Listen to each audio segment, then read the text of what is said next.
Our top story news from Maharashtra, and 11 people who sat in the open at the Maharashtra Bhushan Award event on Sunday died due to heat stroke. Chief Minister Eknath Shinde visited the hospital where some 50 people were admitted with heat-related health issues. Home Minister Amit Shah presented this award instituted by the Maharashtra government to social activist Apa Saheb Dharmadhikari. The event was held at Navi Mumbai, where the day temperature was recorded at a maximum of 38 degrees Celsius. Chief Minister Shinde and Deputy Chief Minister Fadnavis also attended that award ceremony. You can see the ground and the massive gathering, but no cover, there was no shelter for the people. प्राथमिक जो है 7-8 लोगों की death हुई है। ये बहुत ही दुखद और दुर्भाग्यपूर्ण घटना है और बहुत ही सभी लोगों को एक शॉकिंग ये दुर्घटना है। जो मृतक है उनके परिवार को सरकार की तरफ से 5 लाख रुपया मदद देने का निर्णय हुआ है और जो जिनके ऊपर इलाज शुरू है उनसे मैं खुद मिला हूँ, उनसे मैंने बातचीत की है, उनके रिलेटिव से मैंने बातचीत की है। डॉक्टरों को भी सूचना मैंने दी हुई है कि उनका अच्छे से अच्छा इलाज किया जाए ताकि सभी लोगों को जल्द से जल्द यहाँ से डिस्चार्ज मिले और वो अपने घर जाए।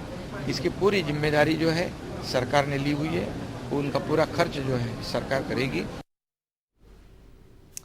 Let's go across to Sohit now for more. And Sohit, absolutely shocking that 11 people should die of a heat stroke. One can see, how massive that gathering was in an open ground, and there was no covering, no sort of tenting for the people who attended. Absolutely, and in a very shocking case, at least 11 people have died from dehydration and heat strokes, and there are several others who were hospitalized when they were attending the government-sponsored Maharashtra Bhushan Award. Now, this happened in a open ground in Navi Mumbai on a blazing Sunday. As per the information that we have, many people reached last night, and in the morning, while the event started at 11:30, there wasn't even a single arrangement that was done over there. As you rightly mentioned, there was no shed. Even the water arrangement wasn't as it should be, and that is also said to be one of the reasons that a lot of people faced heat strokes. There were lakhs of people who were sitting under the sun for more than 5 hours, since 8 a.m. in fact, at the Kharga International Corporate Park ground, while the award was being conferred on social activist Appa Saheb Dharmadhikari. Union Home Minister Amit Shah, Maharashtra Chief Minister Eknath Shinde, Deputy Chief Minister Devendra Fadnavis, and others were present as well. But in a very unfortunate incident, what we can say is that 11 people have lost their lives. There are others who are still being treated at the MJM hospital in Kamothe, Navi Mumbai. And a lot of questions are being raised as well, that who is responsible for this? Why were the arrangements not made? And event that was organized by the Maharashtra government, why was it done in open ground? That is exactly even the opposition what they are asking. Former Maharashtra Chief Minister Uddhav Thackeray also reached at the hospital, and later he questioned that was it because of Amit Shah that the event was kept in the afternoon, and that led to the death of 11 people, and there are several others who are currently being treated. So a big question that is being raised on the government, on the arrangement, and in the shocking case, in a function that was organized by the state government, 11 people lost their lives, and there are several others who are still being treated at the MGM hospital in Kamothe, Navi Mumbai. All right, so thanks so much for joining us with those details. So 11 people have died after attending this event. The temperature was around 38 degrees. And heat wave fears in Bengal as well. West Bengal Chief Minister Mamata Banerjee has said that all education institutions in the state will remain closed next week in view of the severe heat wave conditions. School and higher educational departments later clarified that the closure due to heat wave will be effective across the state except the hill areas. A meteorological department bulletin said Kolkata recorded 39.8 degrees as the maximum temperature during the day and 29.6 degrees as the minimum.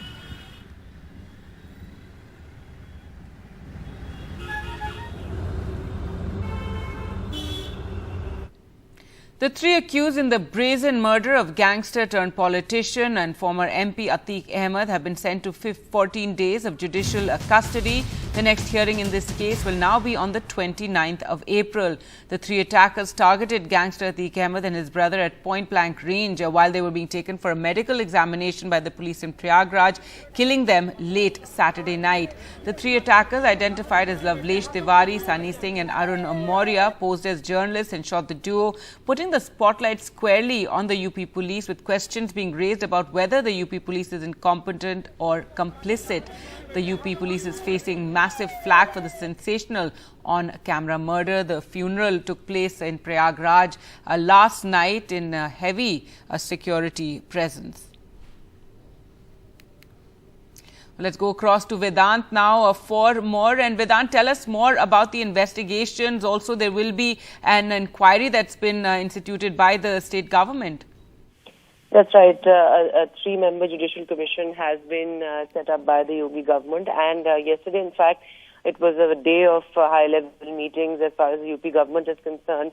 The Additional Chief Secretary Home, the DGP, DMs and SPs of all districts of Uttar Pradesh were in fact addressed by Yogi Adityanath through video conferencing to make sure that law and order is in place. In fact, yesterday late night, as we were reporting from Prayagraj, where the last rites of Atiq and his brother Ashraf were held completely peacefully in a lot of police presence, Gargi. There were almost 800 to 900 senior police officials on the ground, and at the same time there were rapid action forces, CRPF jawans who were deployed and heavily barricaded, Gargi, the entire area near the burial ground, the Kasari Masari burial ground here in Prayagraj, the same ground where Atiq's son Asad was also buried. That ground was completely barricaded, and not more than 50 people were actually allowed inside the burial ground. A lot of people were actually stopped from going beyond the barricades that were put up by the UP police. In fact, as far as his family is concerned, his father-in-law took charge of the last rites, and there were earlier reports of his two sons who were in, juvenile justice home, them coming, but later it was confirmed by the police that they were not there. Other than that, as far as the investigation is concerned, Gargi, there are a lot of unanswered questions. The three shooters yesterday, remember, were sent to 14-day judicial custody by a magistrate's court here in Prayagraj. But what we're hearing from police sources is that the police will ask for their remand, for their police custody in the coming week. So, because remember, the interrogation is incomplete as of now. So far, there are no statements have been recorded from the three shooters.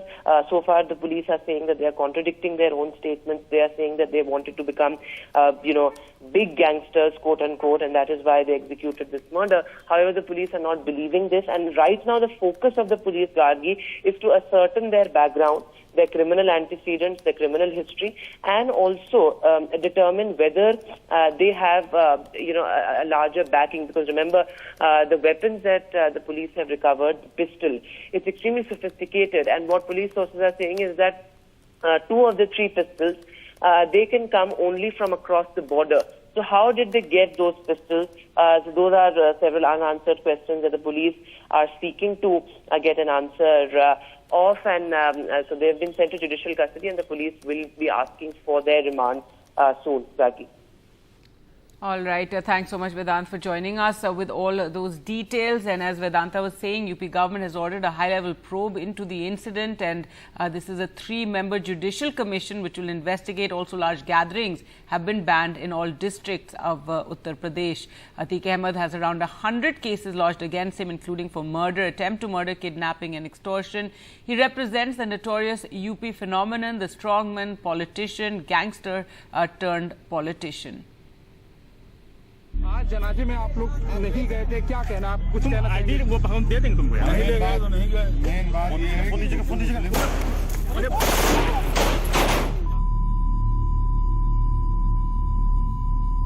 The last words of one of Uttar Pradesh's most dreaded gangsters, former MP Atiq Ahmed, before he and his ex-MLA brother Ashraf were shot dead by three men who the police now say are seasoned criminals outside a Prayagraj hospital on Saturday night.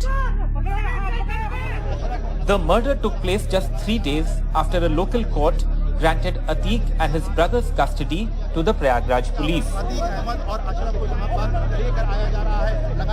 For interrogation in a case over this February shootout in the city, in which Umesh Pal, a key witness to a 2005 political murder in which Atiq was the main accused, was gunned down in broad daylight. The police had told court Atiq was behind the conspiracy to murder Umesh Pal and his custody was needed to investigate the case. Atiq Ahmed's killing is perhaps the most shocking incident as far as UP and its politics is concerned. Given the kind of clout he enjoyed even from prison, particularly as far as Eastern Uttar Pradesh is concerned. He had over 100 criminal cases against him and he was recently convicted for life imprisonment in a kidnapping case. He was a 5-term MLA and a former MP as well. 62-year-old Atiq Ahmed's first criminal case was 44 years ago in 1979 when he was accused of murder. But he rose to prominence in the 90s and early 2000s when Uttar Pradesh experienced political instability and multiple rounds of president's rule. Reports say Atiq became the boss of an extortion and land-grabbing syndicate in the then Allahabad town and in eastern UP. This was also the time Atiq entered politics, winning the MLA election from the Allahabad West constituency in 1989 as an independent and later winning the same seat from a Samajwadi Party and Apna Dal ticket.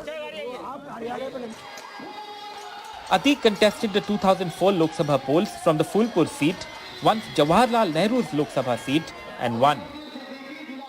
In 2005, Atiq was named as the main accused in the murder of BSP MLA Raju Pal, his political rival. In 2006, Atiq was accused of kidnapping Umesh Pal, the key witness in the Raju Pal murder case. 2 years later, in 2008, Atiq surrendered before the UP police and was expelled by the Samajwadi Party. Out on bail later and not convicted in any case, Atiq contested both the 2014 and 2019 Lok Sabha polls and lost. Atiq was arrested in an assault case in 2017 and then moved to the Sabarmati prison in Ahmedabad in 2019 on Supreme Court orders after being accused of orchestrating a kidnapping while in jail. This brazen daylight killing of Umesh Pal, the 2005 political murder witness, in Prayagraj this February, in which Atiq's son Asad, now killed in a political encounter, was one of the shooters. And this political war of words between CM Adityanath and Akhilesh Yadav in the Vidhan Sabha a day later led to a fresh crackdown on Atiq. In the past month, the gangster-cum-politician was brought to Prayagraj from the Sabarmati prison twice, both times by road, with the media following every move. Ironically, Atiq's killers posed as media persons to get access, according to the police. Atiq's rise in crime and politics in UP mirrored that of Mukhtar Ansari, another East UP politician and dreaded mafia don who first won an MLA election on a BSP ticket in 1996 before switching parties for multiple MLA terms. After Yogi Adityanath, whose politics was centered in East UP's Gorakhpur, as the head of the Gorakhnath temple and multiple-term MP from the seat, became UP Chief Minister in March 2017. Ansari and his family have faced multiple criminal cases and the police say property or land worth over 200 crore rupees was freed from the Mukhtar Ansari gang. But with Atiq's killing, questions are being asked on how such a brazen murder could take place. With Vedant Agarwal and Saurabh Shukla, Alok Pandey, NDTV. Well, news from battleground Karnataka now, and it was in the Kolar gold fields that Rahul Gandhi had made the controversial Modi surname remark in 2019, and he was there again yesterday. Former Karnataka Chief Minister Jagdish Shettar has announced that he is resigning from the BJP after he was denied a ticket for the state assembly, and he's likely to join the Congress today in the presence of Siddaramaiah and DK Shivkumar. That's expected this morning.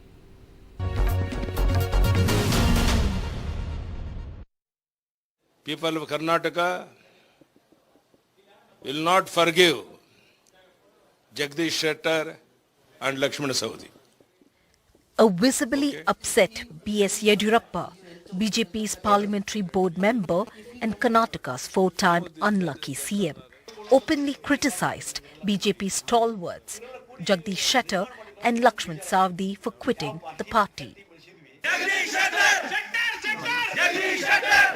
A late-night, last-minute effort by BJP's top leaders, Prahlad Joshi, Union Minister Dharmendra Pradhan, Chief Minister Baswaraj Bommai at the doorsteps of former Chief Minister and rebel, former BJP leader Jagdish Shettar's residence, was unsuccessful. I wanted only MLA seat for the Hubli-Dharwad Central. Okay. Why given a ticket to 76 old people in the Tripa Reddy 76 and Tipeswamy 76, Karjol, so many people who are 72. I am 67. So many elder persons are there, 60, 72, 73, 74, 76. Why they are not replaced? Why not? Shettar was offered a union minister berth and a Rajya Sabha seat, but a defiant Shettar rejected the offer and instead has threatened the BJP that denying him a ticket will cost the BJP nearly 20 to 25 seats in North Karnataka. ಸಶಕ್ತವಾಗಿದೆ ಇಂಥ ಹಲವಾರು ಪ್ರಸಂಗಗಳನ್ನ ಪಕ್ಷ ಎದುರಿಸಿದೆ ಖಂಡಿತವಾಗಿಯೂ ಜಗದೀಶ್ ಶೆಟ್ಟರ್ ಪ್ರಭಾವ ಇದೆ ನಾನು ಅಲ್ಲಗಳೇ ಇರಲ್ಲ ಅದನ್ನ ಹೆಂಗೆ ಡ್ಯಾಮೇಜ್ ಕಂಟ್ರೋಲ್ ಮಾಡಬೇಕು ಈಗಾಗಲೇ ಚರ್ಚೆ ಆಗ್ತಾ ಇದೆ ಡ್ಯಾಮೇಜ್ ಕಂಟ್ರೋಲ್ ಆಗ್ತದೆ. While the BJP is busy firefighting and doing some damage control after denying tickets to BJP loyalists, Rahul Gandhi began his first election rally post his disqualification in Kolar, Karnataka. In what is seen as a mark of defiance, Rahul Gandhi was in Kolar addressing the Jai Bharat rally. Mr. Rahul Gandhi remains defiant. In fact, he made a comeback right here in Kolar district of Karnataka, where he made that controversial Modi surname remark back in 2019 ahead of Lok Sabha elections. In fact, he did, of course, issue a statement saying that whether he is disqualified or sent to jail, it makes no difference to him. UPA ने Congress party ने 2011 में caste based census किया। पूरे देश की जातियों का data उस सेंसस में है। मोदी जी, आप ओबीसी की बात करते हैं, उस डेटा को आप पब्लिक कर दीजिए, पता लग जाए देश में कितने ओबीसी हैं, कितने दलित हैं, कितने आदिवासी हैं। Rahul Gandhi's scathing attack on the Prime Minister Modi was seen by the BJP as an insult to other backward classes. Mr. Gandhi has refused to apologize for his comment, despite his subsequent conviction and disqualification. Will induction of new faces and also showing door, especially to old-timers, will that give a win for the BJP? Or the Congress, who's riding high on the anti-incumbency aspect and also cashing in on the BJP's rebel, what will it be? Karnataka will decide when it goes to polls on May 10th. In Kolar, with Kumar, Shrija for NDTV. News now from Delhi. And Delhi Chief Minister Arvind Kejriwal was questioned for nearly 9 hours by the CBI on Sunday in the liquor policy case. He was questioned as a witness in the case, which investigators say involves corruption in framing the policy to benefit the liquor lobby. He hasn't been summoned for further questioning by the central agency so far. I'm convinced they don't have anything on us, not a single piece of evidence, is what Mr. Kejriwal told reporters after reaching home from the CBI headquarters. And Mr. Kejriwal said that they will discuss more during the special session of the Delhi Assembly that has been called by the Aam Aadmi Party government today. जितने प्रश्न उन्होंने पूछे उन सब के मैंने जवाब दिए। जैसा मैंने सुबह भी बोला था कि हमारे पास कुछ छुपाने को नहीं है और ये पूरा का पूरा कथित एलिज्ड शराब घोटाला झूठ है, फर्जी है और गंदी राजनीति से प्रेरित है। आम आदमी पार्टी एक कट्टर ईमानदार पार्टी है। ईमानदारी, कट्टर ईमानदारी हमारी बेसिक आइडियोलॉजी है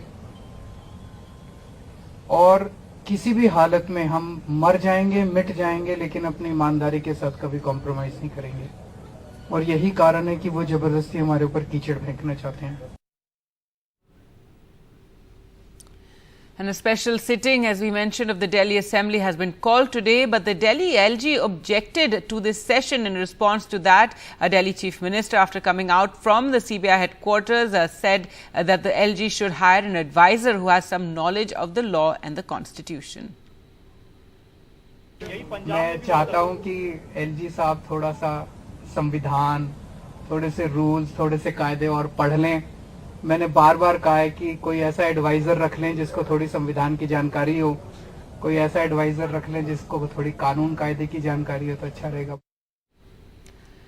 And returning to Karnataka, in the backdrop of the Nandini versus Amul battle in the state, Congress leader Rahul Gandhi on Sunday bought a Nandini ice cream and termed the brand Karnataka's pride. He also termed Nandini, the flagship brand of Karnataka Milk Federation, the best. The Congress leader's move came in the wake of the state party leaders throwing their weight behind the homegrown dairy brand amidst fears of its takeover by Gujarat's Amul, with Gujarat's Amul entering the market. On a two-day visit to the poll-bound state, Rahul Gandhi bought the ice cream at the Nandini store while flanked by Congress State President D.K. Shiv Kumar and Party General Secretary K.C. Venugopal.